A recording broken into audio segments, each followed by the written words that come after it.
Man spots Jeep at Walmart for weeks, decides to approach driver.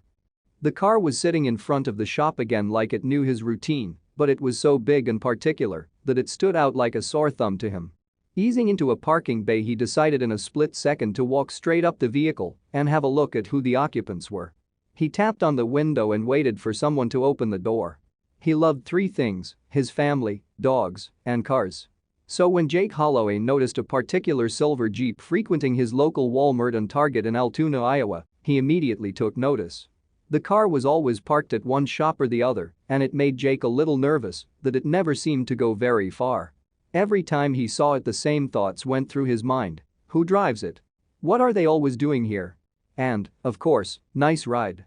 As soon as he was inside the store, he forgot ever even seeing it until the next time he found himself out shopping again. Was he the only person seeing this? It would take Jake weeks before the curiosity was strong enough to find the answers to his questions, and in the end, he would need one final push over the edge which compelled him to actually go near the silver Jeep. It happened to be a sticker stuck on the back bumper of the car that finally made him take the plunge. It was a day like any other, except that this time the Jeep was very close to where Jake parked. That's how he saw what he did. Proudly there for the world to see, and I served in a rock diesel sticker. Jake couldn't take it anymore. He had to know what the story was behind this Jeep and hanging out at Walmart. He parked the car. Before he could talk himself out of it, he quickly got out of his Toyota, slamming the door shut behind him.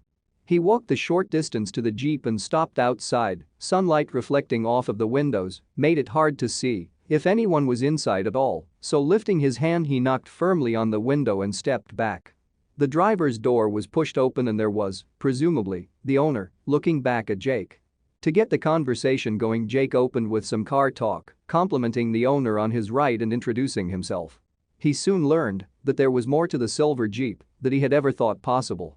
The man's name was Nick, and Nick had a story to share. Just as Jake had suspected, he was a veteran returned from the war effort, but what he wasn't expecting was the tale that followed. Nick had just returned from his fourth and final tour to find out that his wife was leaving him, and it got worse. He had nowhere to stay and no money left, so he did the only thing that he could. He went to look for a job, slept in his car, and tried to get enough dog food to feed his boxer. He had been sleeping in his Jeep for some time when Jake finally decided to have this chat. Jake couldn't just leave Nick like this, so he decided to do something about it. After saying their farewells, Jake went home and immediately jumped on Facebook. He wanted to share not only the experience of meeting a veteran, but also Nick's plight. I see a lot of people out there posting about wanting to help people for the holidays. Here's my request. I don't know this guy from Adam and I don't know his whole story. There's been a silver Jeep Wrangler in the Walmart and Target parking lot in Altoona for the last few weeks. It moves from time to time back and forth. Noticed and I served a rock sticker in the back window today and I finally got the nerve to stop. Told him I liked his Jeep. He liked my Toyota, Jake's social media message began. And I asked him if he was alright. He told me his name was Nick, and after he had got back from overseas his wife left him with his Jeep and his dog. He's got no money and broke as a joke. Told me he just got a job at the DOT Department of Transportation, but hasn't been paid yet.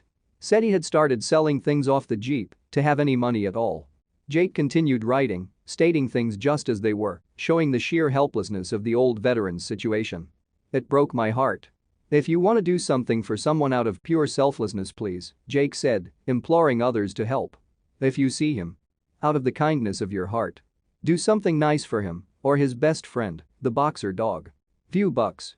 A gift. Some dog food. That's my request. Makes me sick to see a soldier on the street. Jake's post soon made its way to almost everyone in Altoona, and hearing about Nick's tragic situation, a small army of people were lining up to do what they could for him. It seemed the story touched everyone's hearts, and the community responded in a huge way. Within just a few short hours, things started happening. People were showing up at Nick's Jeep to offer what they could: money, gift cards, and even dog food for his loyal boxer dog. The biggest gift was a weeks-long, fully paid stay at a hotel for Nick and his dog. Nick now has a warm place to rest, and his best friend is taken care of. Thank you for watching this fantastic story. Please tap one of the 2 videos on your screen for another amazing Wonder Stories.